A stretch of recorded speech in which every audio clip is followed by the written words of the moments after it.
It's Thursday, it's 8 o'clock, it's the big metal detecting radio show.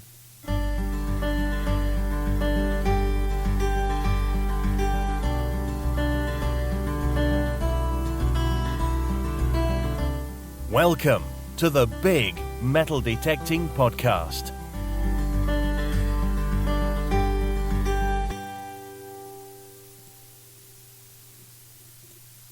Good evening, ladies and gentlemen. Hope you're all fine and dandy on this lovely Thursday evening. I'm ready for an exceptionally interesting show with our guest tonight, Mariusz Milka, who'll be with us shortly. But before that, obviously, as ever, we'll be going to go through the news items for the week and a couple of parish announcements. The first one being Scotty B's North of Time Metal Detecting Club. A couple of weeks ago on the show, as you remember, he done a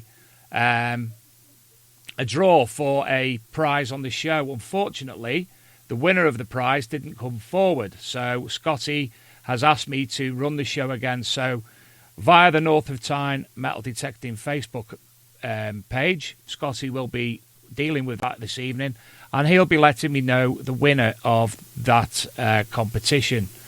Additionally, we have a competition that will be going live itself on our, I can't remember what it's called,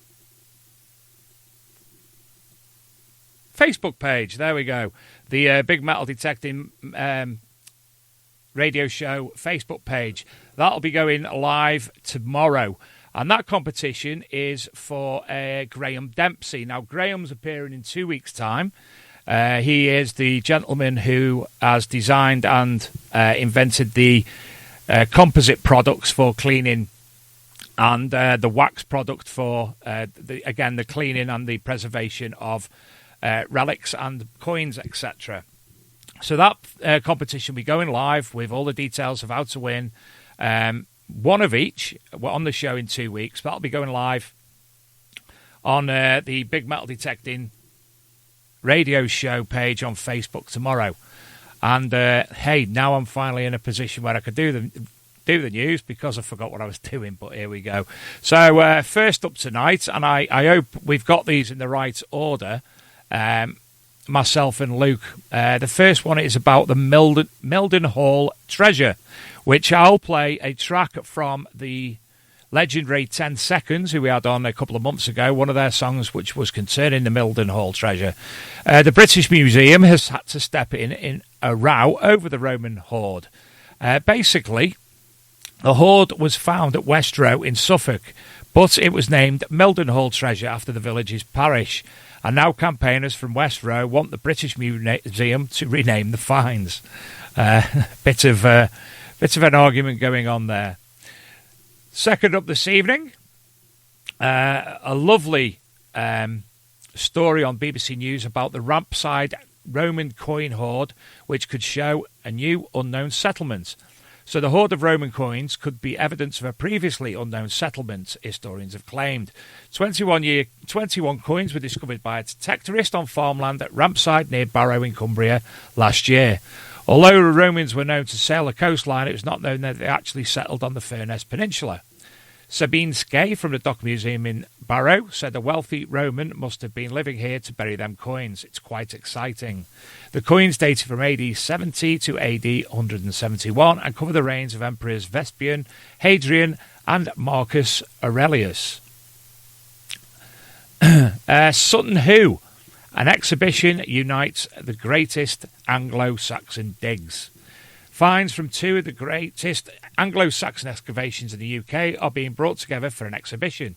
It'll be held at the National Trust Sutton Hoo Visitors Centre, which I believe is recently made or at least updated, and it's now something special.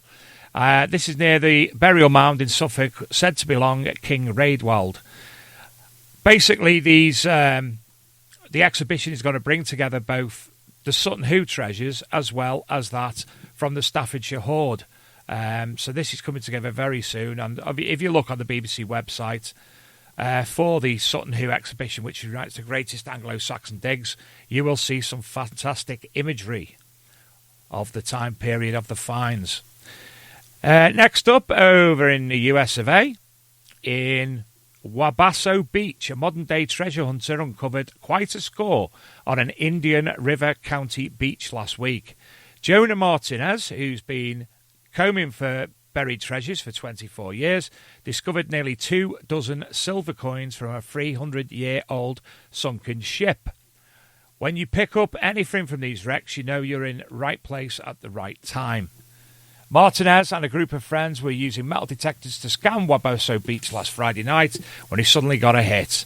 The 22 coins are said to be from the 1715 treasure fleet wreck involving 11 Spanish ships returning from a trading voyage to Cuba.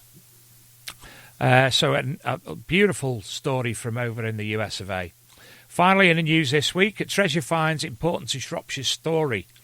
Tools, rings, weapons dating back from 2,500 years ago have been declared as treasure. An expert said one of the 5 hauls from Shropshire was groundbreaking as it included tools from both the Bronze and Iron Ages. Peter Reevell said he thought it was the first time from both periods had been found together in Britain. All our prehistoric finds and really important to the story of Shropshire, he said. Bronze Age specialist Mr. Reevell said, who is the Shropshire's Finds Liaison Officer, said the county's museum hoped to acquire the items. So, yes, some fantastic bits of news this week. Very much enjoyed reading through them and catching up on them this week. And I'm sure if you can look for yourself, you'll quite agree.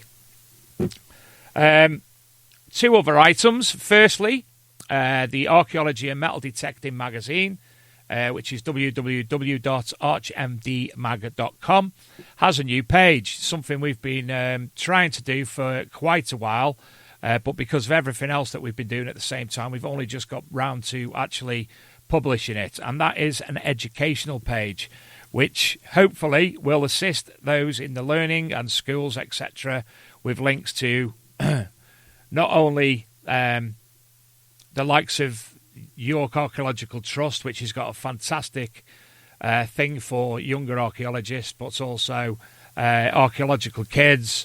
We got BBC links to PDF sources, metal detectors for beginners at both LP and Regdens, and also several books, one of which is definitely on there, called The Archaeology Fox, which was written by a gentleman I got to know a few years ago called Stuart. And my kids at the time absolutely loved it. It was fantastic for them to learn about archaeology via this book. So, without one more thing. How did I forget that? Let me just have a drink because I've been talking for an hour. The Archaeology and Metal Detecting magazine. Obviously, you all know that we publish up to 4 free magazines a year, which are cascaded through major rallies and other entities. And we are about to launch issue 6, I think it is, in April at Spring Detectival. Now, as you'll see, hopefully in StreamYard on the stream at some point, Luke will show you the current front page that we've got. And basically, this is a shout out for people who would like any articles published. And as I say, this goes out to quite a substantial amount of people throughout the UK. If you'd like an article to be published in it or any other information, please contact us. If there's anybody wishing any advertising, please contact us for costs. Unfortunately, we can't advertise for free because we publish it for free, so the advertising sadly makes up for the cost of the magazine for being able to give it to you all for free. So please, if you'd like to consider writing for that, we would definitely appreciate that also. And I know we've got a lot of new listeners, and our guest tonight, Mariusz, we spoke earlier, and hopefully Mariusz will be putting something in, or we'll be putting something on behalf of Mariusz. So without further ado, can I introduce you to tonight's guest, Mr. Mariusz Milka. Now, first and foremost, Mariusz, can you unmute your screen on the live broadcast, please? Mariusz is a photogrammetry and a heritage photographer and we'll learn more about that shortly. A scuba diving explorer and archaeologist, and also a metal detectorist. So, Mariusz, how are you? Hi, how are you? Just to clarify one thing, I'm not an archaeologist. I work with archaeologists. I'm a photogrammetry specialist who works with archaeologists. I do apologise. Obviously, we've got to know each other for over a period of weeks, and but obviously a lot of the things that you do are related to archaeology, as we'll see during the broadcast and hear about during the broadcast.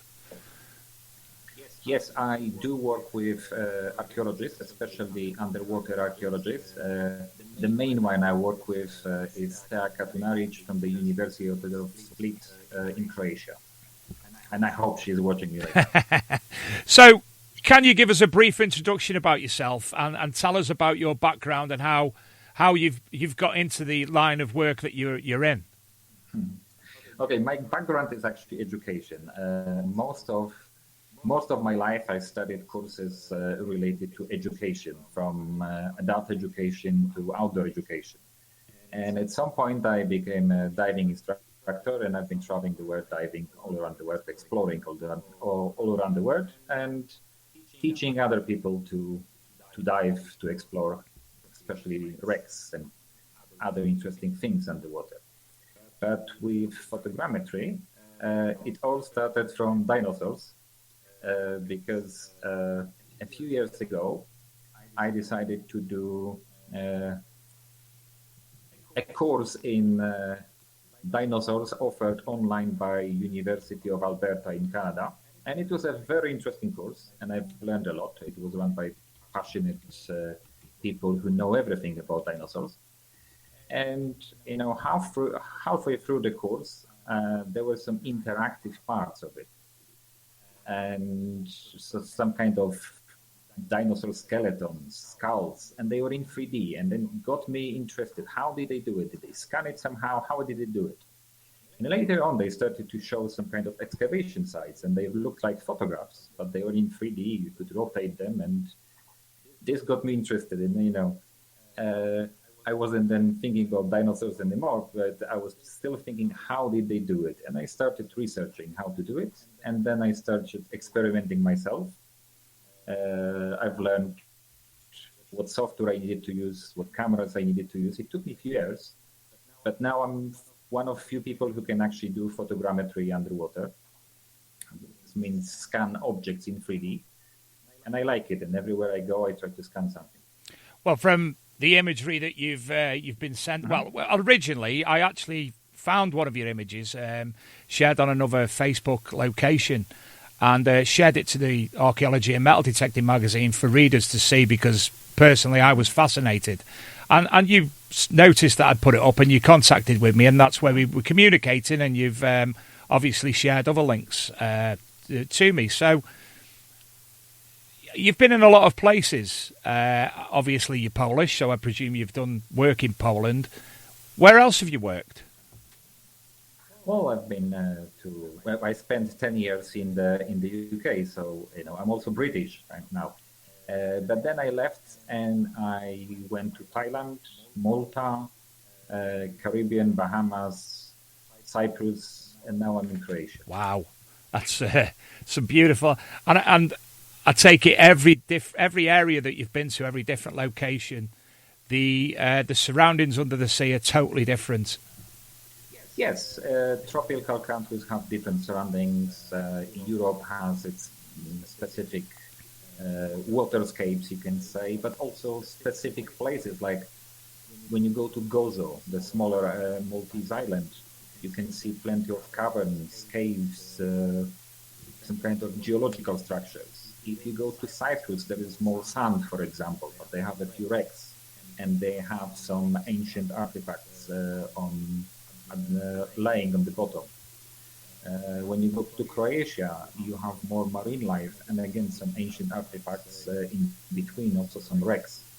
And this year I'm spending on the island of Vis in one of the dive centers, Nautica Vis. And this is a very unique place because over there you have everything from beautiful underwater nature to caverns, very nice shipwrecks, even planes from World War II. That sounds absolutely brilliant. And obviously, you're going to be doing your work while you're there, your photogrammetry. Yes, I've been working with Terka Tunaric from the University of Split, and I'm trying to get involved in more of her projects, but also other underwater archaeologist projects to scan as much as possible. Because yes, we can see archaeologists can go there, they can take photographs, they can measure everything, they can do all the documentation, they can then study it for many years, but in the end, we want people to see it, and that's why archaeologists need somebody like me to be able to scan it and to show it to people who will never go diving and still want to see it, because it is our heritage. Yeah. Now, would it be possible, Mariusz, to pull up one of the images that you're talking about, the 3D images? We've learned how to do a new thing tonight, and Mariusz is going to control the 3D imagery from his side and be able to show the viewers on the TV show what he actually does and explain a few things about it. And obviously, if anybody has any questions regarding anything that they see off Mariusz, please shout up at any time and I'll try to get them over to him. Okay, I think it's almost... It's not. Let me... obviously right now.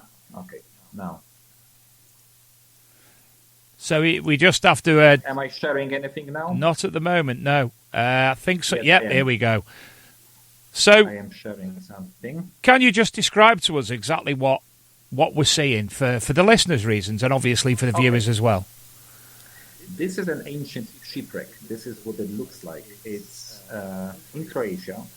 It's near a small island of Szczedro. And it's been there for over 2,000 years. You can see the amphoras. They are made of clay. Each one is around 50, 60 centimeters tall. This is the scale over here. I can zoom it in. So you see this rod, this stick, right? Can you see it? Yeah. Okay, because now I don't know what you see. I can only see what I'm describing. Yeah, I right? can see that, and your arrow's moving around, yeah. 2 meters. This is 2 meters long. Wow. Okay, so each section is 20 centimeters. I'll zoom it out a little bit. So you can see how big these amphoras are, right? Around 60 centimeters each. And there is a few hundred of them. Now, what are they doing in the middle of the sea? Well, it's not really the middle of the sea. It's quite close to the island, although the specific location is kept in secret because nobody wants them to be stolen. Obviously. Because one of them is worth a lot, and there's like a few hundred of them right now. You can see them in the shape of a boat, right? Yeah. And this is unique, that they are still showing us what the boat looked like. If we zoom in, especially in this section, you can see this hasn't really changed for the last 2,000 years, right? So it's like rows of amphoras on one side here, Yeah. and rows of amphoras on this side. Normally they were put vertically, one on next to another, and then on top in the spaces in between there was another one. So that was a way of packing the boat really well. And even when the water conditions were bad and the whole boat was shaking, they were still vertical. But obviously when they landed on the bottom and the wood has been eaten by all the creatures that live there, obviously they collapsed, but they can still see the pattern. Now many of them are, you can see untouched. Some of them are a little bit cracked, broken. Some of them are really broken here. But here in this place, this is quite interesting. When I saw it for the first time, I didn't know what it was, so that's why I asked our archaeologist. in the Roman times, the boats they used for transporting amphoras, they were quite basic. So they didn't have this part. What do you call this part? At the bottom of the boat, it's sticking down like a fin. Right, yeah. What do you call it? I can't think. Yeah, Mine's yeah. gone blank. That thing. Yeah. So they didn't have it. Normally, it's there in the modern boats to make sure the boat is stable, but they weren't stable. So when they were transporting amphoras that were empty, they were so much lighter and they were affected by wind, and it was very difficult to steer them. So when they had many empty amphoras, they just put rocks inside of the amphoras, small ballast stones, really. Mm-hmm. And these are the ballast stones that were kept in the amphora. But other amphoras have plugs, you can say, and there is still something in them, probably wine. Apparently, these amphoras were used to transport wine. Right. So plenty of wine, you can say. What else I can show you here? And where would that be coming from? What would be the likely route of the vessel? Well, that's something we don't know yet. But on Szczedro itself, the small island, there was a Roman villa. A Roman villa. It's not like just a villa. It was a villa that had farms, slaves, right, and people working there. So be like what you'd call in the UK a manor house, and then obviously everybody. A manor house, with everything around. Yeah.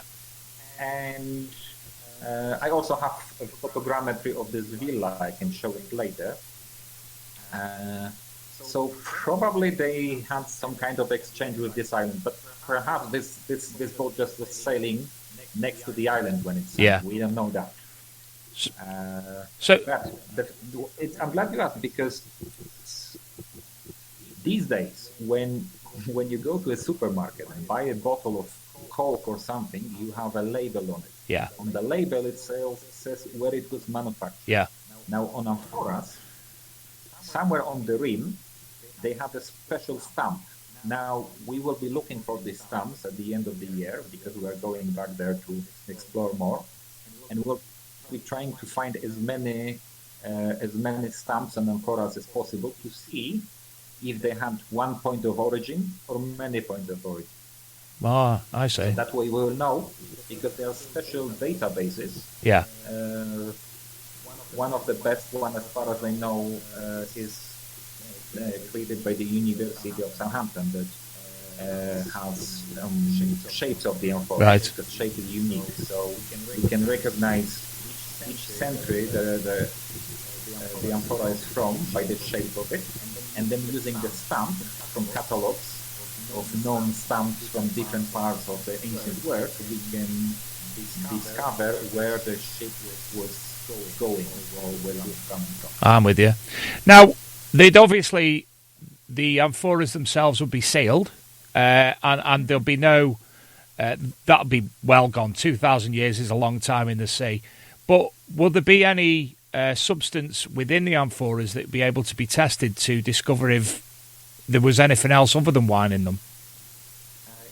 Yes, there will be probably chemical analysis done, but first we have to go back to the wreck, because at this stage we focused on scanning it. It took us something like 12 dives to scan the whole thing. Mm-hmm. And one of the biggest challenges was also for TEA to first gather enough money to create a special cage that will cover this wreck. It's just been put there, so the wreck is safe. Mm-hmm. It's covered by a special metal cage, so nobody can dive there and steal anything when we are not there. Yeah. And when we come back, we'll open it, and again we will be using special hoovers, you can say special vacuum cleaners, to remove the dust. I've sent you a link with this vacuum cleaner before, so maybe this is something you can show. And I will stop sharing screen. Yeah, it's absolutely fascinating. I mean, one of our viewers, Sid Perry, he asks what depth the wreck was actually at. It's 45 meters. Gosh, that's deep, isn't it? And Well, yes, but there are other wrecks sometimes that that are deeper, and this is really difficult to get to them. yeah, But 45 you can still dive to. yeah. One question that I've wrote down myself and making a few notes throughout the show was about different laws in different areas. How much does it differ, the laws of the sea, between the UK, Croatia, Cyprus, and the Caribbean? Well, depends what you're talking about, because Archaeological and diving laws. diving Yeah. diving is a form of recreation. So almost every country allows diving. Now, in some countries, everyone can dive. In some countries, you can only dive with a local guide from a local dive center, because they want to protect the heritage. They want to protect the reefs. There are many reasons why they want to do that, and I understand it. I normally work as a diving instructor and dive leader wherever I go, so it suits me because people will pay me to go diving with them.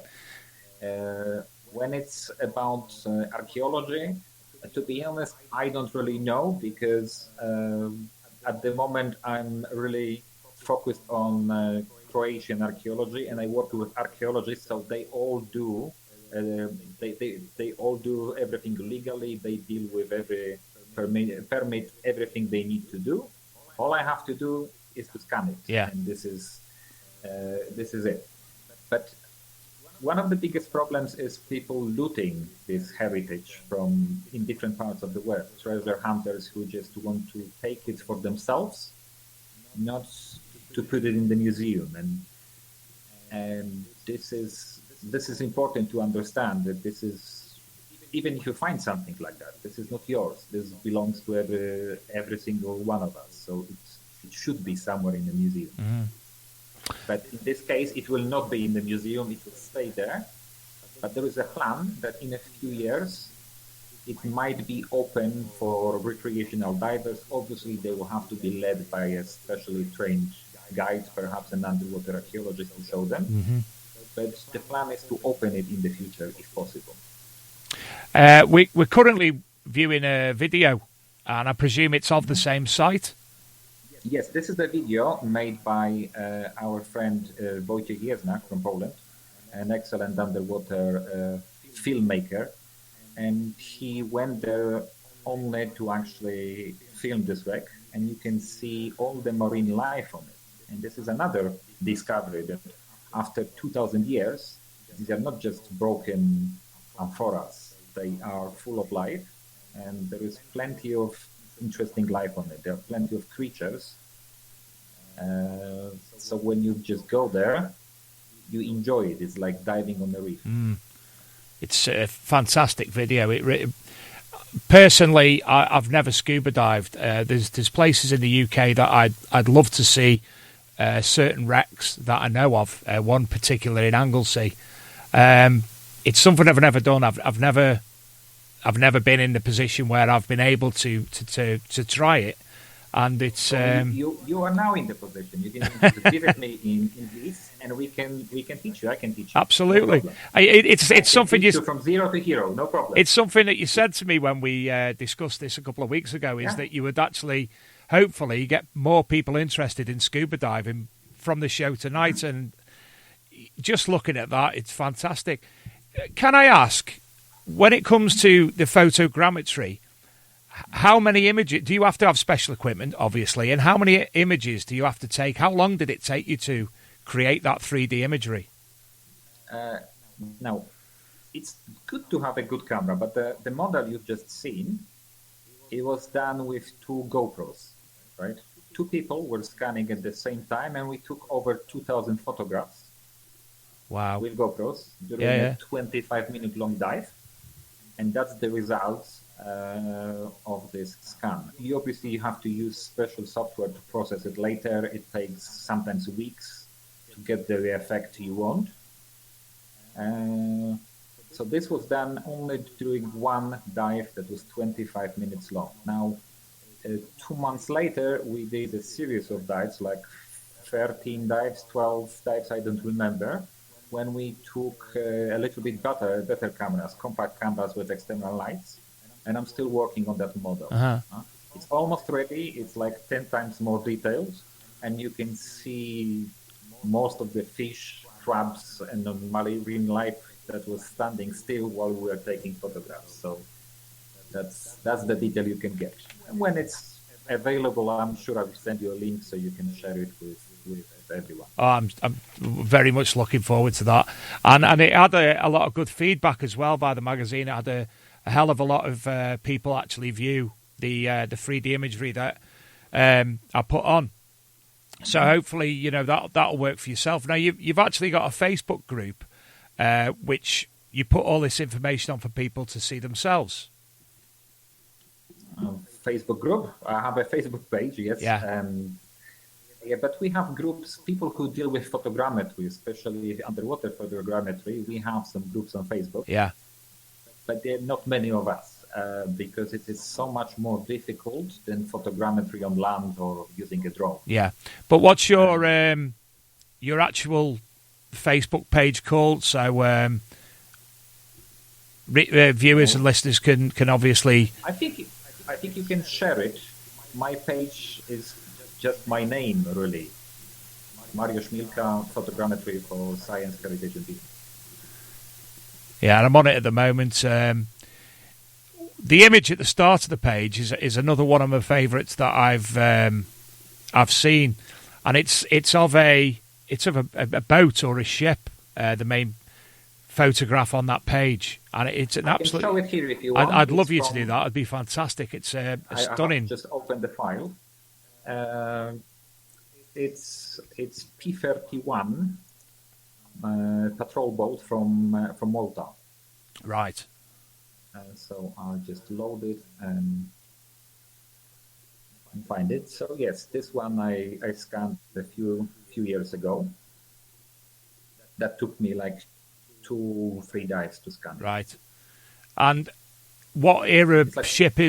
What era boat is this? How long has it been sunk? Well, it was sunk. I don't remember, like 20 years ago, maybe. Not.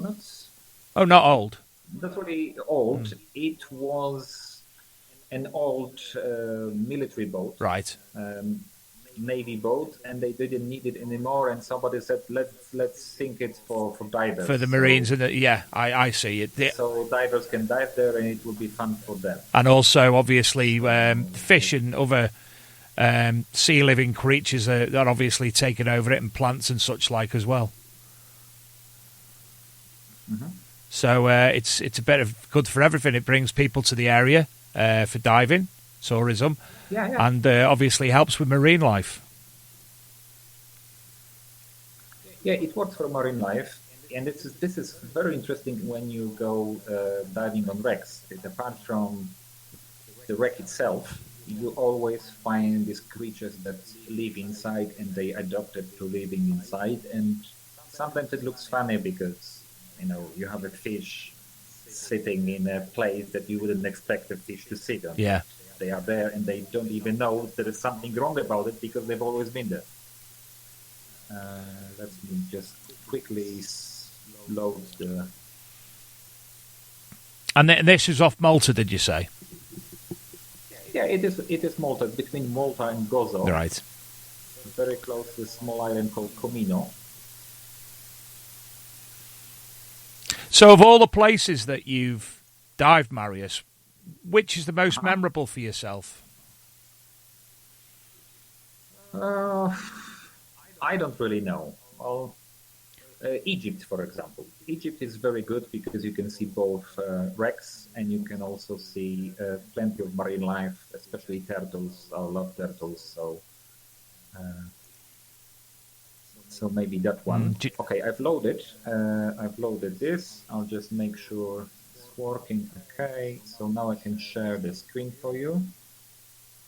Do you know, I went to Turkey last year to a place called Dalyan, and the amount of turtles there was phenomenal. It's very well known for its turtles, and there were several varieties, and Some were absolutely massive, gorgeous creatures.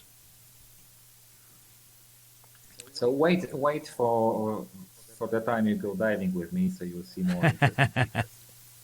Maybe not the turtles in Croatia, but then you can go to Egypt and see the turtles there. Okay, so I'm sharing the model, I hope. Yes, we can see that fine.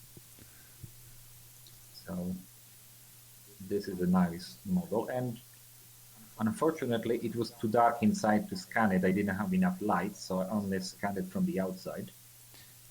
And the amount of detail, it's absolutely stunning. You know, even where the bollards, where the chains used to hang from, and it's absolutely perfect. Yeah, well, it can be a little bit more detailed. At the moment, I've just loaded a low-quality file, so I can quickly rotate it for you while we are talking live. But it can be a little bit more detailed. So when you're a diver, you can just get into this hatch and swim inside all along the wreck. Every few meters there is a hole, so you can always escape if you have to. And you said this is a PT boat? It's called P31. Oh, P31. It's a patrol boat, P31. Right. I don't remember the whole history about it, but it was just sunk for divers when it was not needed anymore.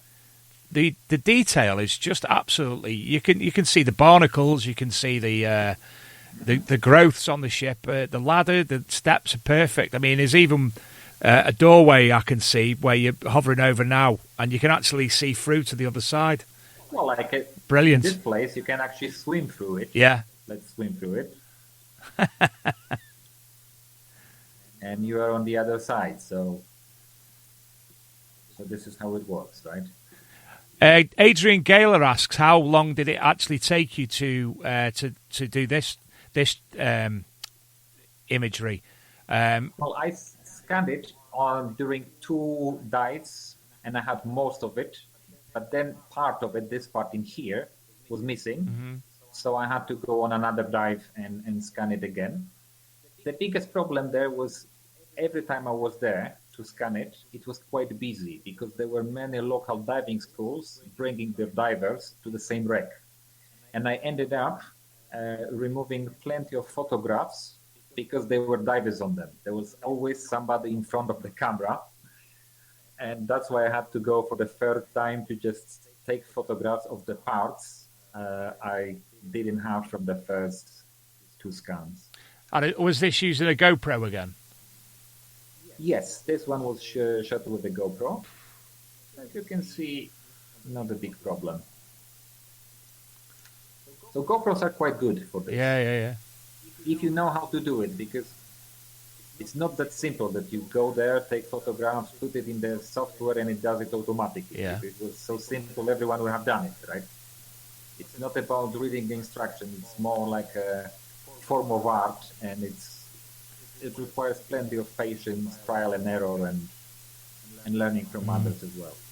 Which in this case is difficult underwater because there are not many people doing. Yeah. Well, I shared the link to your Facebook page onto the Big Metal Detecting radio show and the Archaeology and Metal Detecting magazine group and page. So for anybody who is interested, and you can pop onto there and find that, and via that you'll find links to numerous other of the imagery, the photogrammetry as well. There's other things that you've done. I noticed there's. I presume it's not in the sense of archaeology, but there's a few of animals off the coast of Thailand. Am I right? Yes, but they were sculptures. Yeah. Sunk there for divers. Yeah. So divers can go and have fun, take pictures with some artificial sharks and other creatures. But again, the imagery of that has come out pretty clear, and obviously it's yourself testing your own equipment and getting used to the programming software to be able to manufacture the better imagery which we've just seen. It's it's just something else. It really is. And there's obviously numerous pictures of yourself also on the Facebook page as well, underwater. Some brilliant shots. again, absolutely pristine. There's another one as well I wanted to ask you about, was the anchor in Paphos Harbour in Cyprus. Tell me about that, if you won't mind. Okay, that's quite an interesting story, because this is a place where the local dive center has been running some introductory dives for all people interested going on holiday, who want to know if they want to do a course or not. So you just sign up for a try dive and you go there. And there was not many things that were interesting in that place. So whenever something like an old anchor was found somewhere offshore, they arranged it so it was brought closer, and they created some kind of underwater museum in that place. I can share this with you, I think, again, if you want to, because I have it loaded on my screen already. You'll also notice while you're loading that up, tonight's T-shirt I've got on is Rutus. Rutus are actually a Polish metal detector manufacturer, design and manufacturer. So you might be interested to learn a bit about them in the future as well. Fantastic. I use one, and there's several members of Team Rutus UK in behind the scenes here tonight. So tell us about the anchor that's up and everyone can see now. Okay, can you see it? Right? Yes, again, the graphics are fantastic. Uh-huh. So this anchor is like 100 or 150 years old. And you can see in here, this is a tube worm. Wow. It's a kind of worm that looks like a palm tree, right? If you come closer, it will hide into the tube. So this one hid into the tube, so you cannot see it. And yes, you can see rust in these places. But I like the chain the most. Oh, that's lovely. It's even got the rust as well, the discoloration of the rust. Yeah. So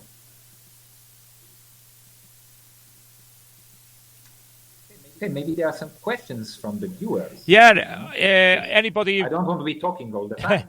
Anybody who does have any questions, other than myself and Luke, you've still got a share screen on it. You can see all sorts of other things there. But if anybody does have any questions, please ask away. Either inbox myself or they'll pop up at the bottom, hopefully pop up on the bottom of the broadcast, and we'll ask that straight away. I wanted to also ask about metal detecting, because you said you've done metal detecting in the past, and a lot of the listeners tonight are metal detectorists too. Metal detecting, I started in Poland when I lived in Poland, and I started with some kind of cheap Chinese metal detector, and for me it was all about searching for treasures, not really finding them, because I've never found anything interesting. But there is a big difference between metal detecting in Poland and in the UK. The difference is, I would say, 2 world wars, because in the UK there was no land invasion, so you don't have landmines, grenades, ammunition, anything like that. So it's quite safe to do metal detecting in the UK. While in the rest of Europe, especially in Poland, wherever you go, you keep finding things that might be potentially dangerous, and many times you end up calling the bomb squad to get rid of it. And it is a normal thing, I would say. Have you detected outside of Poland? Well, when I lived in the UK, I also did some metal detecting with some local farmers. Once I found half of a coin that was like 200 years old, and once I found some kind of transport tokens. All right. I guess they were used as some kind of tickets back then. I don't know what they were for, but they look nice. So that's all I've ever found in the UK. Well, I have a question from... In Croatia, sorry. I can only tell you that in Croatia, for example, metal detecting is forbidden for normal people. Only archaeologists, professionals can use metal detectors. Right. as far as I know, it has something to do with the number of treasures that's been stolen, looted, and it had to be banned because too many people were just taking it for themselves. I'm with you. I'm just penning down some questions as I go because we've got some coming through. John Cooper asks, what generally would be the price of lessons for those interested in learning how to scuba dive? If you've never scuba dived and you want to do it somewhere in Europe, not necessarily in England or Scotland, because I don't know the prices, but in the warmer part of Europe, it's usually from 350 to 400 euros for the first course, and everything is included, like equipment, instructor, books, everything you need for the course. It takes 4 to 5 days. Because you need to do some practice in shallow water, sometimes swimming pool, sometimes shallow bay, and then you do 4 to 5 open water dives, where you dive to 18, sometimes 20 meters, depending on the course you're doing. I'm with you. Scotty B asks, what is the most unusual find, object and sea mammal that you've come across while diving? Sea mammal. Well, I've seen dolphins underwater, so in Egypt. So there's that. But the most strange object I found. Well, when I was in Cyprus, I dived in one place all the time because I had plenty of people trying for the first time and doing some basic courses. And after a while, I got used to the fact there were some ancient broken amphoras or medieval broken amphoras, so it was normal. The status of them was you can touch them underwater, you can look at them, but you cannot remove them because it's illegal, and the local archaeological museum didn't want them because they had better ones already, right? So there were plenty of amphoras, but one day in between, I noticed something strange that for me looked like an egg, like an alien egg, like in these B-class horror films. There is some kind of egg with some strange alien symbols. So I took a photograph of it and I emailed it to every single archaeologist and underwater archaeologist I know. And some of them didn't know what it was. Some of them told me that the symbols were not alien, but they were Ottoman, so Turkish, but I didn't believe them anyway. But in the end, I sent the photographs to the local archaeological museum, and they said, "Okay, take it out, bring it to us. We'll examine it because it looks interesting." I took it. They spent some time looking at it, and then they concluded that it was some kind of a grenade from the medieval times. But it was made of clay, very, very hard clay. Mm-hmm. They didn't make them of metal back then. But what was interesting for the people from the museum was that it was the first one they've ever seen that was made of clay, because they thought all of them were made of glass back then. And they already had a few of them made of glass. So just accidentally, I happened to find something very, very interesting. And it was at the depth of, I don't know, 5 meters maybe. They even gave me a special certificate that they brought something to the museum. Yeah, I'm with you. I'm still... I think I have a photograph of it here, if you're interested. Yes, please. And I can share the screen again. Let me share screen. One of the Metal Detect B asks, would the technology that you use actually work in murky UK rivers, for instance? Well, yes. Most of the time it's possible to take photographs. I mean, you can still get the shape of the object, but obviously with limited visibility you will have to take photographs from very close. That means you have to take probably thousands of photographs. Mm-hmm.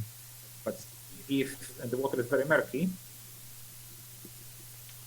this is probably the only way to see the whole object by scanning it part by part and then rendering in the computer to see it.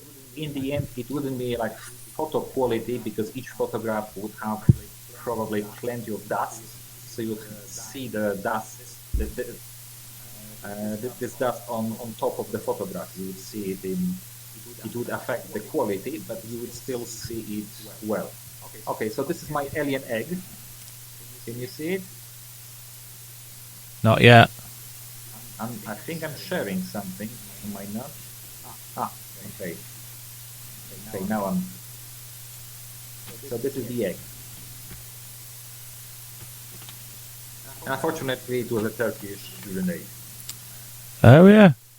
So this is Ottoman in. Yeah, this is Ottoman. And has it been explained actually what it is? Yeah, it's a grenade. Oh really? Yeah. And are we talking a modern grenade, or are we talking? No, like modern grenades, Right. but they were like this back then. Wow. Again, fascinating. Underwater archaeology, it's a lot of things that people don't see, especially the likes of that. Another question we have from Steve Pettican. What is the maximum depth that you've been to doing the work and diving and such like? 60 meters. 60 meters is the deepest. Have you ever been in a position that you've had the bends and you've had to decompress in? Well, I never had any bends, because when I dive, I make sure I'm very conservative with diving. Yeah. So I always stay a little bit longer at certain level to make sure I don't come up too quickly. Right? I always have enough air to stay longer, have more stops on the way, and that way I've managed to avoid any problems. Somebody I didn't quite actually catch their name. He said Croatia's an absolutely gorgeous place, and he now lives in Martinique. And again, the diving there is fantastic. But I'm sorry about the pronunciation here. Batlamij Bartnicki asks, is it common to secure ancient underwater artifacts in the same way against animals or environment? I don't quite understand the question. Yeah, sadly, no, do I. Is it common to, let me just try and put it into context. The cage I mentioned before, it's against people. Yeah. Right? So we don't want anyone to steal anything. And animals that live there, I think they are the part of this. It's very nice to see that our rubbish, let's say, because in the end, amphoras is like rubbish. They are somehow used by the creatures there, and they made their homes inside. Now, as a metal detectorist in the UK, we've got a big problem with what we call green waste, which is a lot of mixed rubbish in the ground when you're metal detecting. And obviously, it's a big thing throughout the world at the moment about waste in the sea, i.e. plastics and such like. Have you seen any major differences regarding that? Has it got worse or has it got better? Well, it's worse, I can see. Wherever I go, even on the reef, I always find rubbish. Plastic bottles, plastic bags. And they are especially dangerous in the ocean because animals there don't really know what it is and they try to eat it. For example, if you see a plastic bag, like you can get from any supermarket in the UK, in the water, it will look like a jellyfish. Yeah. Especially for a sea turtle that can eat it. So almost on every dive, I end up picking up rubbish and taking them back to land. But I know plenty of more rubbish will always get in the ocean anyway. And if you actually see my scan of the Roman wreck, you will see that even on an ancient wreck, you can find a plastic bottle and a glass jar. Yeah. There, and I put the markers on them. Yeah. So if somebody is is looking at the scan now using one of the links you provided, they can see that even in that place you can find rubbish. What other questions have you got? That's deep underwater. Have you ever used any underwater metal detector or scuba detector or anything like that? No. I didn't, but I worked with these underwater vacuum cleaners to discover some pottery. Yeah. And I worked on Chedro and Hvar Islands in Croatia with underwater archaeologists. So it's quite fun. It slowly uncovers something that's been there for thousands of years. And then I can actually show you another model. I just need to load it. Well, we've actually been asked, would it be possible to see the imagery of the B-24 bomber? B-24 bomber, I don't have the scan yet. I'll be scanning it this year. Right. But you can probably play the video I showed you. And I also sent you some photographs. If you don't have them, I can show them on this side. So I'll just wait to see if Luke's got them. But if not, that would be... I'd be very, very helpful of you. Thank you.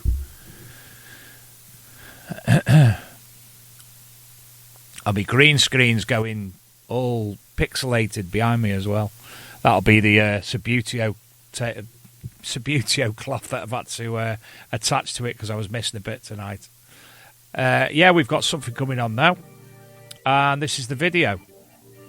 Yes, this is another video by a friend of mine, Wojciech Jeznak, who went there in 2016. And where is this? This is the famous... This is near the island of Vis, so where I will be for the whole diving season. Right. This is the famous B-24 bomber, Tulsa American. This is the last B-24 ever built.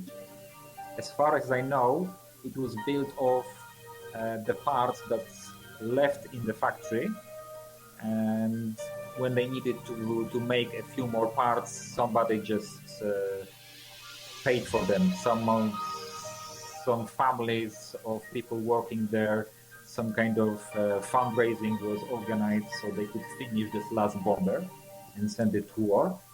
And in a way, this bomber, as far as I know, is used by Americans in, let's say, propaganda or something, because this is a famous bomber. And in 1944, it was coming back from a raid in Germany, part of Germany that is now part of Poland. And it was, as far as I remember, initially going back to Italy, but because it was damaged on the way, they said land in Vis, but it couldn't land in Vis, and it ended up in the water, like 40 meters underwater. That's absolutely stunning. Please send my regards, especially to your colleague who's done these videos. They really are fantastic. And these, we're watching it, Nautica Diving Centre on video. Nautica Diving Centre. Yeah. It's on we work with them. They have dive centers in Vis and the other island, Hvar. And if you are a diver or if you want to be a diver, you can come and do a course. I'll be working with them this season, because they were very helpful to us with this whole archaeology project. They actually rented plenty of equipment completely for free, and they organized at least 2 boat trips for 20 kilometers each to actually help us to get there and do the scans. So yeah, they are really good. Do you know, I've just pulled up a map while we've been talking, so I actually know where this is, and it's... am I right in saying it's off the coast of Croatia in the Adriatic Sea, opposite Italy? Yeah. You can. This is the as far as I remember, the biggest. No, not the biggest. The island which is the furthest from land, right? So yeah. The last of the inhabited islands. I'm with you. You can say. And you get there from Split by ferry. There are 2 or 3 ferries every day, so not a problem really to get there. You can come to Split by one of the cheap airlines. It's also not a problem. You land in Split Airport. From there, you have a bus. Bus goes to the ferry terminal, and from the ferry terminal, you have a ferry. So it's very easy to get to the island. And then you can enjoy also everything that is on land. You don't have to go diving because there's plenty to see on land. Some ancient ruins, ancient graves, caves, caverns, forts, nice towns. Even Mamma Mia 2, the film, the movie. is made there, so. I didn't know that. That's very important for very tourists, for many tourists. So. We've got a question, and I think it's an exceptional question, to be honest. This of Jimmy Rourke. He knows a lot of war wrecks are designated as graves in the UK. Is this the same worldwide? Depends. For example, all the wrecks in these, I've sent you a few photographs before. I don't know if you can show them. As far as I know, every single wreck in these is somehow protected. It's heritage. It's classified as heritage, but you can still go diving there as long as you don't pick up anything, don't break anything. You can just go there, take photographs, enjoy. Right? Actually, Croatia wants recreational divers to come to the wrecks and see them, as long as they don't damage them in any way. Even this B-24 bomber, a few people died on this. So when it was discovered a few years back, Americans came to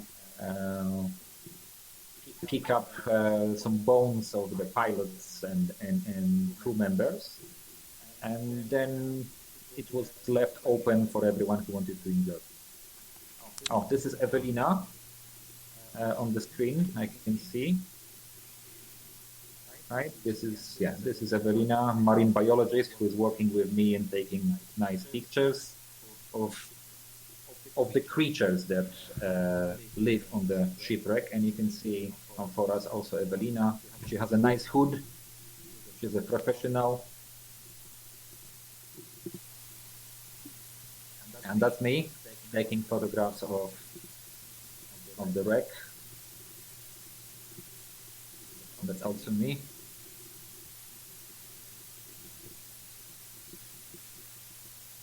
Now, I think I've got this right. If I share screen, I'll be able to show what I'm seeing. Is that correct?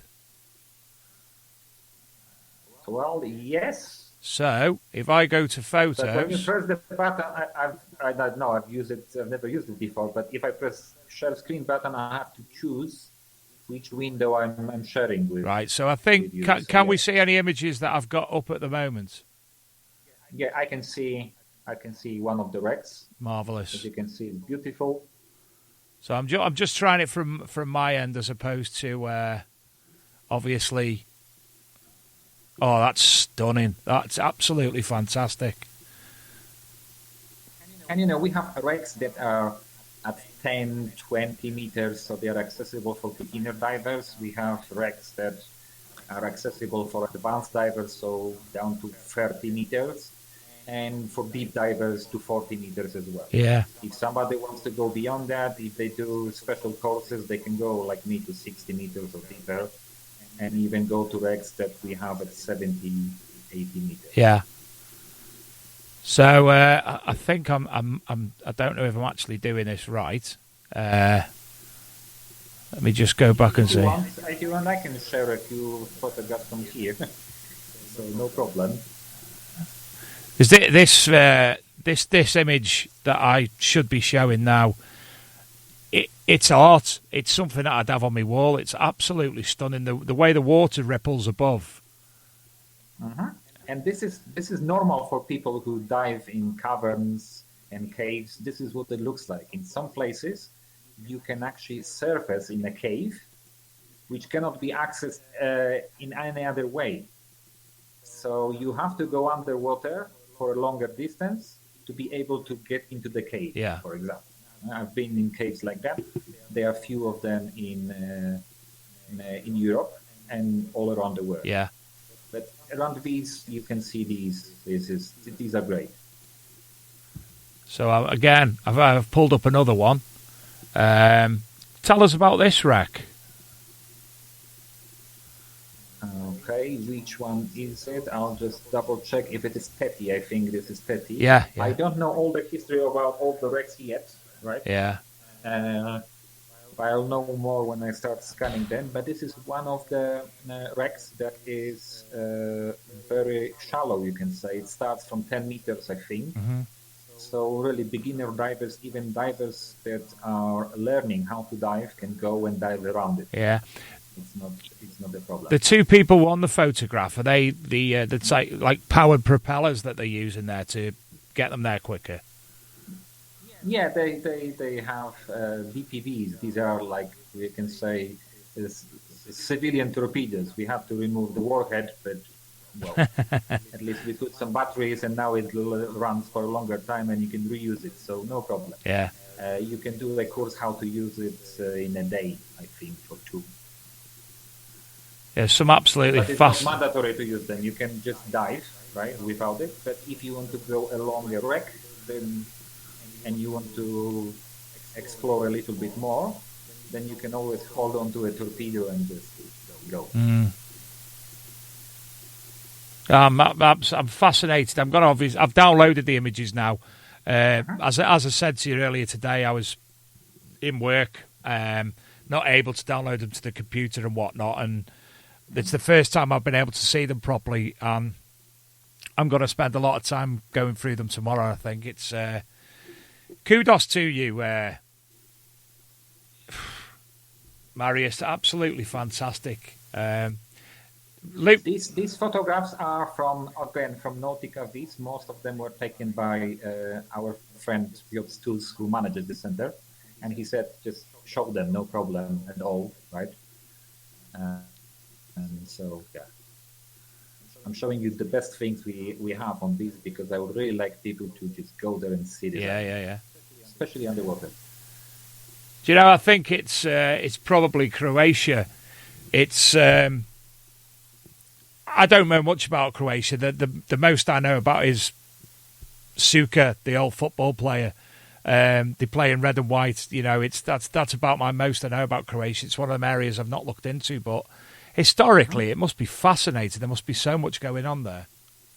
Yeah, there are plenty of big islands, small islands, and plenty of archaeology, like left there in between towns, in between villages. You just go in the middle of nowhere and you see some ruins that have been there for many years, like thousands of years. Yeah.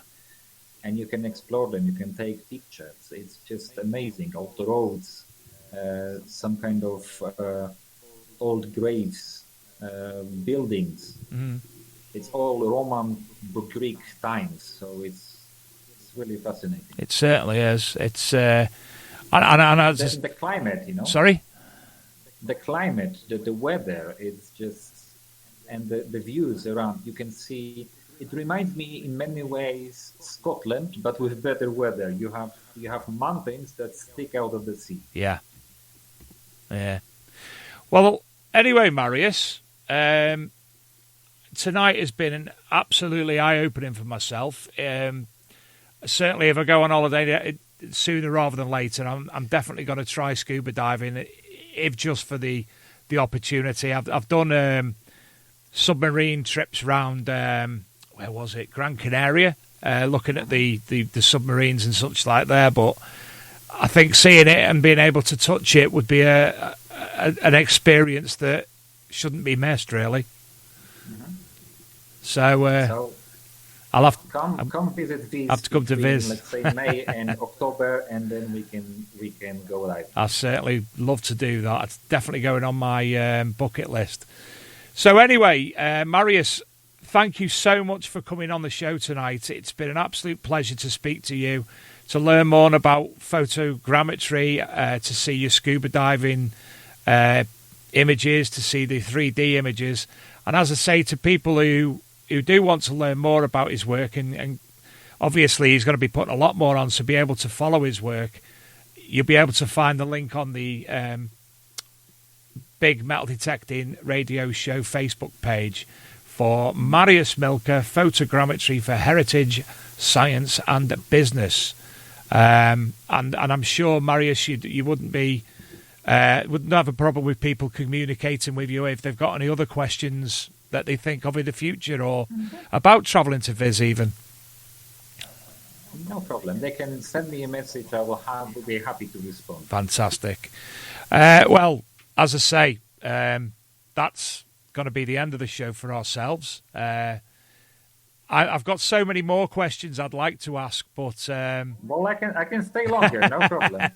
Honestly, as long as there is anyone watching, I can still talk. Luke's got issues on his end with the computer and whatnot, we can manage without him, as you can see, so no problem. Well, and also we've got to be I've got to be careful of my Spreaker as well, my podcast account. Keep an eye on that as well. So honestly, if you'd like to come back in the future, we'd love to have you. I'm sure viewers tonight have definitely seen something that they probably not seen before, and it's been fantastic. So I can't thank you enough for coming on tonight, Mariusz. I'll be happy to talk to you again next time. So no worries. I can maybe when we finish the next stage of the research on the ancient shipwreck, then we can talk again. That'd be fantastic. And dziękuję to your friend just to your left-hand side who's been dealing with things behind the scenes as well. I work with a lot of Polish people, so I've picked one or two things up. So, Mariusz, is there anything else you'd like to add before I put you on mute and end the show? No, thank you for listening, and I hope I will see you in this. I would love to, I really would. So that was tonight's guest, ladies and gentlemen. That was Mariusz Milka, and I've been absolutely fascinated at every single thing I've seen tonight. A couple more things before the show ends itself. As I mentioned at the start of the show, North of Time Metal Detecting did a competition a couple of weeks ago. Sadly, the person who won it didn't get in contact. So Scotty's contacted me, and the winner was 237, Nick Britton. So, Nick, if you could contact Scotty B about your prize, that would be fantastic.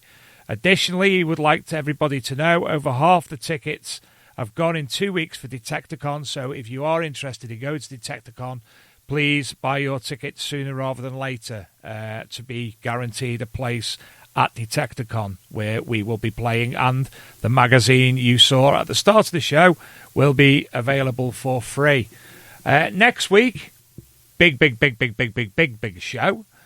Someone I know you're all desperate to hear from, and I'm certainly looking forward to asking him many more questions than what you'd think, and that is Mr. Mark Betcher of Metal Detectives and Detectable. So greatly looking forward to speaking to Mark next week.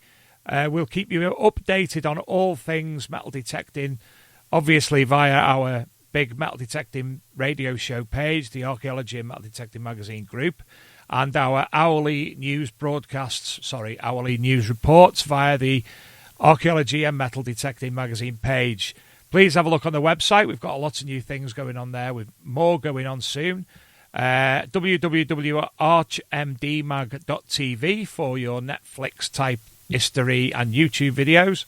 And I've actually typed everything out tonight before the show, so I can do a thank yous as well. Obviously to Mariusz tonight, but to Southeast Metal Detecting Rallies, Leisure Promotions, Treasure Hunting Magazine, Regtons, the National Council for Metal Detecting, Facebook groups, North of Tyne MDC, Finder Field MDC, and Metal Detecting Britain and beyond. From YouTube, South Coast Detecting, Steve Pettican, Diggers, Dirt Diggers UK, Scott and Kimmy. Got it right, results. That's Brad, Digger Dawn, Addicted to Bleeps, Anglo-Celtic Metal Detecting, and John's Detecting Adventures. And individuals to Tony Kaywood, to Gary Cook, and to Gary Blackwell, and especially to all the people who are active in the group and the listeners and viewers to the show. I'm going to end tonight's show with a song, The Jewel of Middleham, in relation to the article we ran earlier. Ladies and gentlemen, I'm Dave Sadler. We'll see you next week.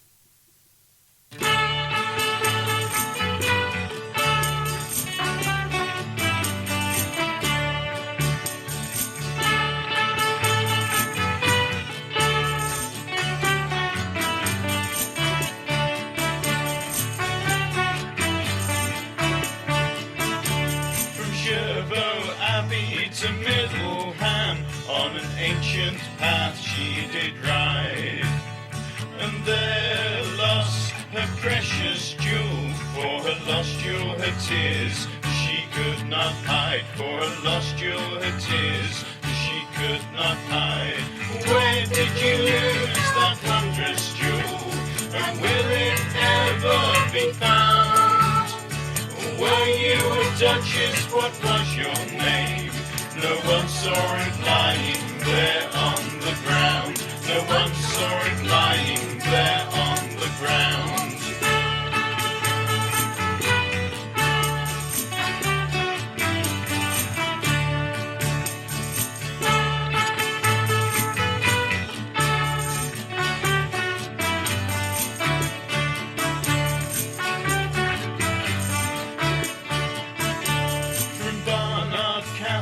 To Middleham, to a path Ted Seaton did go, and there found a precious jewel. When washed and cleaned, the gold it did glow.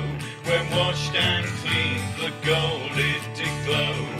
Where did you find that wondrous jewel? By luck it has now been found. Who lost it we will never know. They had not seen it lying there on the ground. They had not seen it lying there on the ground.